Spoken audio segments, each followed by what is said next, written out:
काम ऐसा करो कि एक पहचान बन जाए, हर कदम ऐसा चलो कि निशान बन जाए। क्या ज़िंदगी तो हर कोई काट लेता है, ज़िंदगी जियो इस कदर की मिसाल बन जाए। कॉम्पिटिटिव एग्ज़ाम्स की तैयारी कर रहे मेरे नौजवान साथियों, नमस्कार। फ्रेंड्स, आज के इस वीडियो लेक्चर में हम बात करेंगे कि पढ़ाई के वक्त मोटिवेटेड कैसे रहें।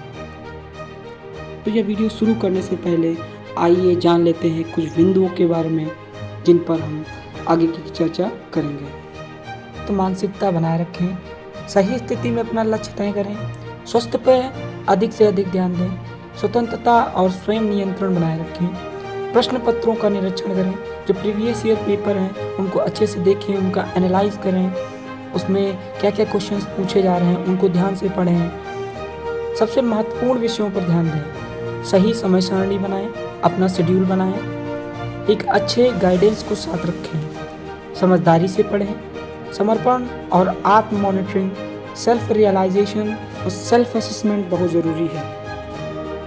तो चलिए वीडियो को शुरू करते हैं। तो मानसिकता बनाए रखें। कॉम्पिटिटिव एग्जाम्स की तैयारी में काफ़ी ज़्यादा समय लगता है। इसमें हमें पेशेंस रखना और परसिवरेंस के साथ अपने गोल को, अपने लक्ष्य पर स्टिक रहना, क्योंकि इसमें अप एंड डाउन काफ़ी ज़्यादा आते हैं। अप एंड डाउन्स के साथ हमें डील करना पड़ेगा, तो हमें इसमें पेशेंस बनाए रखना काफ़ी ज़्यादा ज़रूरी है। सही स्थिति में लक्ष्य तय करें, अपने स्ट्रेंथ को पहचानें, अपने वीकनेसेस को पहचानें, समझें कि हमारी वीकनेस क्या है, हमारी स्ट्रेंथ क्या है, उसके अनुसार लक्ष्य का निर्धारण करें। जैसे कि हमारा यूपीएससी का एग्ज़ाम है, उसमें हमें ऑप्शनल सब्जेक्ट का एग्ज़ाम देना होता है। तो उस ऑप्शनल सब्जेक्ट को सिलेक्ट करने से पहले हमें इस चीज़ को ध्यान देना होगा कि किस विषय में हम काफ़ी ज़्यादा अच्छे हैं। हमें दूसरों को देखकर अपने विषय का निर्धारण नहीं करना है, बल्कि हमें अपने स्ट्रेंथ को पहचानना है, अपनी वीकनेसेस को देखना है कि कौन कौन से सब्जेक्ट में, कौन कौन से पार्ट में हम वीक हैं, उनको ऑब्ज़र्व करना है, एनालाइज करना है, उस पर काम करना है, कड़ी मेहनत करना है। तब जाके कहीं हम इस स्थिति में पहुँचेंगे कि हम अपना ऑप्शनल डिसाइड कर सकें।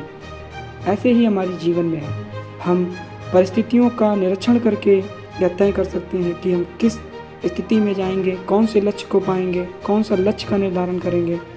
ये काफ़ी ज़्यादा अहम हो जाता है। फिर हमें स्वास्थ्य पे ध्यान देना है, क्योंकि स्वस्थ शरीर में ही एक अच्छे मस्तिष्क का निवास होता है। जब हमारा दिमाग सही होगा तब हम अच्छा सोच पाएंगे, और जब हम अच्छा सोच पाएंगे तो रिज़ल्ट भी काफ़ी अच्छे आएंगे। तो स्वस्थ शरीर बनाने के लिए हमें रेगुलर जिम जाने की ज़रूरत नहीं है। स्वस्थ शरीर बनाने के लिए हमें रेगुलर एक्सरसाइज की ज़रूरत है, अच्छे खाने की ज़रूरत है, और मेंटल हेल्थ के लिए आप रेगुलर मेडिटेशन कर सकते हैं और पढ़ाई से प्रॉपर ब्रेक ले सकते हैं। ऐसा नहीं है कि आप 8-8 घंटे, 10-10 घंटे लगातार पढ़ाई कर रहे हैं। प्रत्येक 2 घंटे, 3 घंटे के बाद आप 5-10 मिनट का ब्रेक ले सकते हैं और अपने एंजॉयमेंट की चीज़ें कर सकते हैं, जिनमें आपको जो काम करने में आपको सहजता महसूस होती है, या जिन काम को करने में आपको बहुत ज़्यादा मज़ा आता है, वो काम कर सकते हैं। जैसे किसी को क्रिकेट खेलना पसंद है, वो क्रिकेट खेल सकता है, किसी को बैडमिंटन पसंद है तो बैडमिंटन खेल सकता है, या तो आप कोई फिल्म देख सकते हैं या कोई गाना सुन सकते हैं। ऐसे अपने आप को मोटिवेटेड रख सकते हैं, क्योंकि अगर जो आपकी मेंटल हेल्थ या फिजिकल हेल्थ सही नहीं है तो आप पढ़ाई पर ज़्यादा फोकस से ध्यान नहीं दे पाएंगे।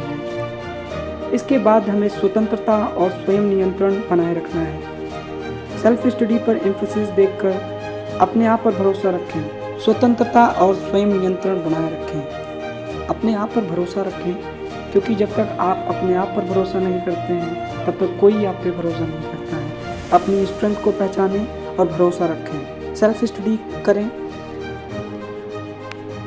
यह काफ़ी ज़्यादा अच्छा ऑप्शन है कि हम देखें। हमें टाइम मैनेजमेंट करना है, टाइम को देखना है, टाइम के अनुसार अपनी चीज़ों को डिसाइड करना है कि कब हमें क्या करना है, और डिस्ट्रैक्शन से तो काफ़ी दूर रहना है। जैसे कि आजकल लोग इंस्टाग्राम पे रील चलाते रहते हैं, कब 1 से 4 घंटा हो जाता है उनको खुद पता नहीं चलता है। फेसबुक हो गया, इंस्टाग्राम हो गया।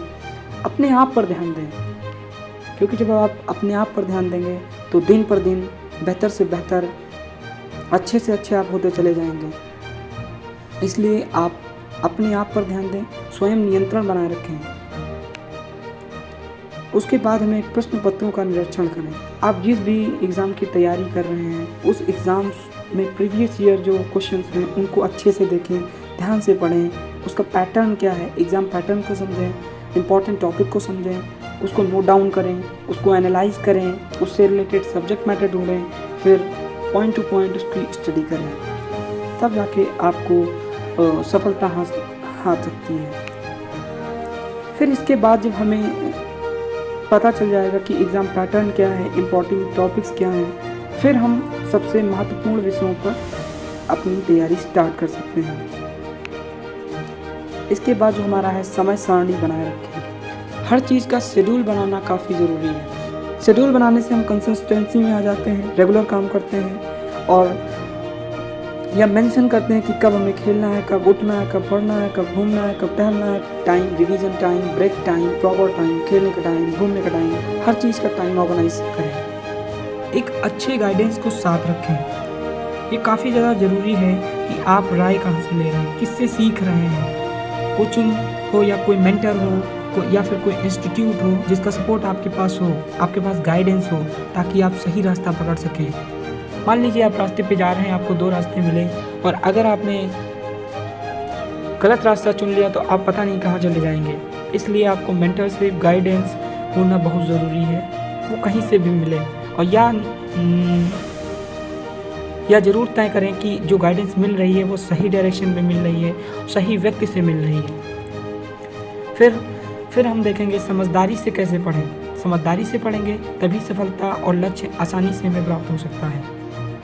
रट से बचने के लिए कॉन्सेप्ट को समझें। कॉन्सेप्ट को जब आप समझ जाते हैं तो पूरा टर्मिनोलॉजी आप समझ जाते हैं और डीप अंडरस्टैंडिंग आपको आंसर राइटिंग में काफ़ी ज़्यादा मददगार हो सकती है और इससे आप बहुतों की भीड़ में अलग दिखाई देंगे जब आप समझदारी से पढ़ेंगे, कॉन्सेप्ट को जानेंगे। फिर जो हमारा आखिरी बिंदु है समर्पण और आत्म मॉनिटरिंग। अपने प्रोग्रेस को रेगुलरली मॉनिटर करें। आप देखें कि आप दिन पर दिन क्या प्रोग्रेस कर रहे हैं। अगर आप पिछले दिन से अगले दिन में प्रोग्रेस नहीं कर रहे हैं, इसका मतलब आपको इम्प्रूवमेंट की काफ़ी ज़्यादा ज़रूरत है। अगर कोई एरिया वीक लगता है तो उसको इम्प्रूव करें, उसको एनालाइज करें कि कौन कौन से क्षेत्र हैं जहाँ हमें इम्प्रूवमेंट करना है और जो हमारे अच्छे क्षेत्र हैं उनको मेंटेन रखना है, उनमें भी और ऊपर लेवल बढ़ना है। समर्पण और खुद से हॉनेस्टी बनाए रखें।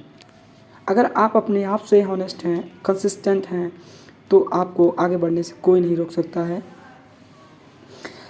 तैयारी चैलेंजिंग रहती है परंतु मेहनत करने वाला कभी नहीं हारता है। लगे रहो जब तक सफलता हाथ ना जाए। तो इसी के साथ दोस्तों आज के वीडियो को हम यहीं पे ख़त्म करते हैं। आशा करता हूँ वीडियो पसंद आया होगा। अगर अच्छा लगा हो तो एक लाइक, एक सब्सक्राइब जरूर करें।